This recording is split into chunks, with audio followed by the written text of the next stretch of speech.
Good morning 11th class. बच्चों हम लोग चैप्टर 4 पढ़ रहे हैं। चैप्टर 4 में हमने लास्ट क्लास में पढ़ा था कि रिसोर्सेज के बारे में पढ़ रहे थे कि हमने दो तरह के रिसोर्सेज पढ़े थे। हमने उसमें एक तो ह्यूमन रिसोर्सेज था और एक नॉन ह्यूमन बीइंग रिसोर्सेज थे।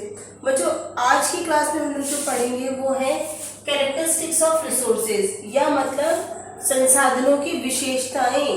संसाधन का अर्थ मैं वापस बताती हूँ बच्चों। जो भी आप काम करते हो उसको पूरा करने के लिए जिस चीज़ की आपको ज़रूरत होती है, आवश्यकता होती है, वो हमारे संसाधन या रिसोर्सेज कहलाते हैं। रिसोर्सेज के बिना हम कोई भी काम को पूरा नहीं कर सकते। रिसोर्सेज हमारे को हमारे गोल अचीव करने में हमारी हेल्प करते हैं। मतलब जो हमारे लक्ष्य हैं जिनको आपको प्राप्त करना है, आपका लक्ष्य है कि आप 11वीं कक्षा में अच्छे से अच्छे नंबर से पास हुए, तो उसके लिए हम लोग किताबें लेकर आते हैं, स्कूल आते हैं और अपना पढ़ने का पूरा व्यवस्था करते हैं। तो ये हमारा मेन गोल क्या है कि हम 11th पास करके फिर 12th पास करके अच्छे कॉलेज में हमारा एडमिशन हो। ठीक है बच्चों, तो आज की क्लास में बच्चों हम लोग जो पढ़ रहे हैं वो है कि रिसोर्सेज की क्या कैरेक्टरिस्टिक्स होती है, मतलब संसाधनों की विशेषताएं कौन कौन सी होती हैं। तो बच्चों इसमें जो पहली विशेषता है वो है हमारी यूटिलिटी या उपयोगिता।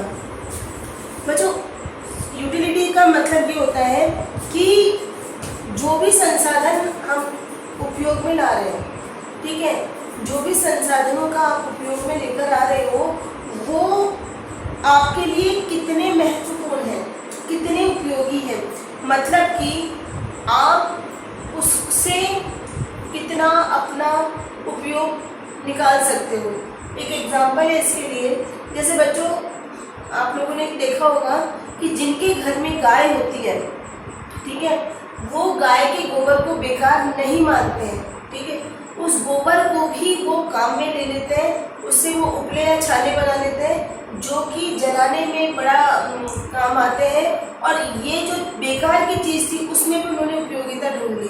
तो मतलब यूटिलिटी का मीन्स ये होता है कि आप जो भी रिसोर्स यूज में लेकर आ रहे हैं वो आपके लिए कितने उपयोगी हैं और आप उनका किस तरह से उसका यूज कर रहे हो। ठीक है बच्चों, सेकंड पॉइंट हमारा वो है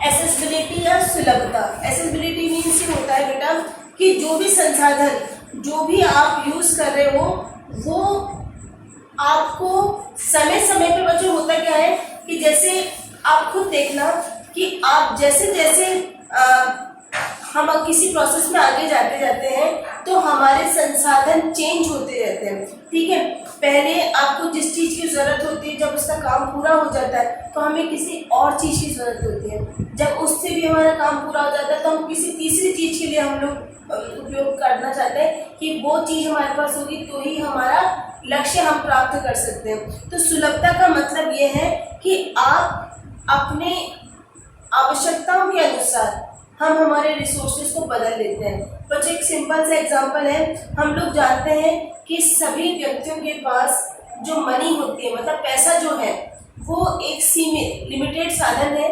ठीक है, किसी के पास ज़्यादा होता है, किसी के पास कम होता है, लेकिन आपको उसी पैसे में आपका पूरा महीना निकालना है। स्टार्टिंग से लेके एंडिंग तक की जो व्यवस्थाएं हम लोग करते हैं, ठीक है, जो भी हम लोग चेंजेस करते हैं, फेरबदल करते हैं, बजट बनाते हैं, वो इसलिए बनाते हैं कि जो हमारे पास जितनी हमारे पास मनी है उसी के अकॉर्डिंग हमारा काम कर सके। तो सुलभता का मीन्स ये हुआ कि आपके जो रिसोर्सेज हैं वो आसानी से मिल जाए, उसके लिए आपको ज़्यादा भागदौड़ नहीं करनी पड़े क्योंकि ये बदलते रहते हैं।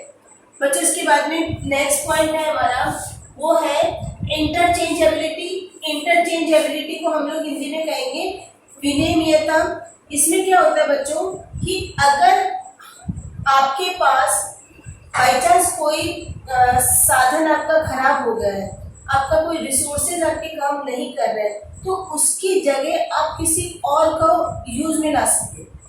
ठीक है, आपके पास ये विकल्प होना चाहिए, ये चॉइस होनी चाहिए कि आप इसको बदल करके दूसरी चीज को यूज में ला सकते हो। ठीक है, जैसे कि बच्चों अगर जैसे सिंपल सा एग्जांपल है कि अगर आपकी स्कूल बस छूट गई है, आप या स्कूल बस आई ही नहीं है, ठीक है, और आपको स्कूल जाना ज़रूरी है, तो उसके लिए आप अपने घर में जो भी वाहन उपलब्ध है, वो गाड़ी है, स्कूटर है, जो भी है, उसके थ्रू स्कूल आएंगे या फिर प्राइवेट बस से आप स्कूल आएंगे। तो आपका मेन लक्ष्य है कि आपको स्कूल आना है, तो आप उसको किस तरह से उसमें चेंजेस करते हो, ठीक है। तो ये होता है इंटरचेंज, मतलब कि आप जो आपके रिसोर्सेज है उसमें चेंज करके हम हमारे लक्ष्य को प्राप्त करते हैं। तो ये हमारा पॉइंट है एसेसिबिलिटी, इंटरचेंजेबिलिटी, मतलब आपस में जो भी हमारे संसाधन हैं उनको हम लोग चेंज कर सकें, और हमारा जो फोकस होता है वो हमारे गोल पर होता है कि नहीं हमें उस चीज़ को अचीव करना है। आपका ये होता है कि नहीं मुझे टाइम से स्कूल पहुंचना है, उसके लिए अगर बस निकल गई है, स्कूल बस छूट गई है या वो आई नहीं है, तो हम हमारे घर से किस तरह से स्कूल पहुंचते हैं। बच्चों लास्ट पॉइंट है इसमें हमारा, वो है 5th पॉइंट, मैनेजेबल या प्रबंधनीय है। बच्चों इसका मतलब ये होता है कि हम लोग जानते हैं बच्चों कि जितने भी रिसोर्सेज हमने अभी तक पढ़े हैं, ठीक है, दोनों तरह के जो रिसोर्सेज पढ़े हैं, चाहे से वो पर्सनल रिसोर्सेज हो, कॉमन रिसोर्सेज हो, ये सब बच्चों सीमित हैं, ये अनलिमिटेड नहीं है, ठीक है, इन सबके लिमिट्स हैं, इनको हमें हिसाब से खर्च करना चाहिए। ये नहीं कि जैसे बच्चों बाई चांस, जैसे कि कई जगह है हमारे जयपुर में जहाँ पर पानी 24 घंटे आता है, वो लोग पानी की कीमत नहीं समझते हैं, पूरे दिन भर नल चलता रहता है। लेकिन बच्चों ये भी हमारा संसाधन है, अगर ये पूरी तरह से खत्म हो गया तो हम क्या पिएंगे और कैसे रहेंगे, ठीक है। तो हमारे को उस चीज़ का ध्यान रखना चाहिए कि जो चीज़ हमारे को आसानी से मिल रही है तो उसका गलत उपयोग नहीं करना चाहिए। हम लोग जानते हैं कि कोई भी संसाधन है वो सीमित होते हैं, लिमिटेड होते हैं, तो इसलिए हमें इनका जो मतलब उपयोग है, इनको जो आप लोग यूज़ कर रहे हो वो बड़ी सावधानी से करना चाहिए और प्रभावी ढंग से करना चाहिए। इसका इम्पैक्ट आपको दिखना चाहिए कि हाँ हम लोग इस साधन का यूज़ कर रहे हैं, तो उसका फर्क, उसका प्रभाव आपको दिखना चाहिए। तो इसका ध्यान रखना चाहिए कि जैसे कि बच्चों एक सिंपल सा एग्जांपल और है कि जब बच्चों अगर हम लोग कपड़े धोते हैं, ठीक है, हमें पता है कि अगर हम ये जो कपड़े हैं हमारे, वो हम 1 या 1.5 बाल्टी पानी से भी धो सकते हैं। कई बार उस कपड़े को धोने के लिए 3-4 बाल्टी पानी की वेस्ट कर दी जाती है। तो ये सब चीज़ें नहीं होनी चाहिए, हमें हर चीज़ का, हर रिसोर्स का हमारे को ध्यान रखना चाहिए। बच्चों नया टॉपिक हमारा चालू हो रहा है, वो है संसाधनों का प्रबंधन। इसका मतलब है मैनेजिंग रिसोर्सेज। इसका मतलब एक्चुअली में क्या होता है कि कोई भी, हम लोग जानते हैं कोई भी जो संसाधन है वो असीमित, मतलब असीमित नहीं है, हर चीज का एक वैल्यू है, लिमिट है, आप किसी भी चीज को वेस्ट नहीं कर सकते हो। तो आपको अगर अपने उद्देश्यों को प्राप्त करना है तो उस संसाधन का, उस रिसोर्स का जल्दी से जल्दी उपयोग करें, ठीक है, ताकि आपका काम पूरा हो सके। कई बार क्या होता है बच्चों, हमारे को कुछ काम करना होता है, हाँ कर लेंगे, हाँ कर लेंगे, हाँ कर लेंगे, ऐसे चलता है। जैसे कि बच्चों की सिंपल सी एग्जांपल है कि अभी आप लोग नोट्स देख, मतलब आप अपनी पढ़ाई जो कर रहे हो वीडियो के थ्रू कर रहे हो या क्या है, तो आपके मोबाइल में सेव रहता है, हाँ देख लेंगे, हाँ देख लेंगे। लेकिन बाई चांस एकदम से जब एग्जाम्स आते हैं तब हमारे पास इतना समय नहीं मिल पाता कि हम उसको प्रॉपर तरीके से देखें, कई बार डिलीट भी हो जाते हैं। बच्चों आपकी 11th क्लास में मैंने कितनी बार काम रीसेंड करा है, क्यों? क्योंकि समय पर जब काम नहीं होता है तो वो चीज़ कई बार डिस्ट्रॉय हो जाती है। तो इस चीज़ का ध्यान रखना चाहिए कि हमारे को जो हमारे पास रिसोर्सेज हैं उसका सही टाइम पर सही उपयोग करना चाहिए, ताकि उनको ख़त्म होने से पहले हम हमारे जो गोल को, जो लक्ष्य है हमारा, उसको हम प्राप्त कर सकें। तो बच्चों इसका यही मतलब है कि जो भी आप रिसोर्स का यूज़ कर रहे हो वो प्रभावी ढंग से होना चाहिए। बच्चों अब नेक्स्ट पॉइंट आ रहा है इसका, संसाधनों का प्रबंधन। संसाधनों का प्रबंधन या रिसोर्स मैनेजमेंट का मीन्स ये होता है कि हमारे पास जो भी संसाधन है, जो भी हमारे पास संसाधन है या रिसोर्सेज है, उसका बहुत अच्छी तरह से आपको उपयोग करना चाहिए।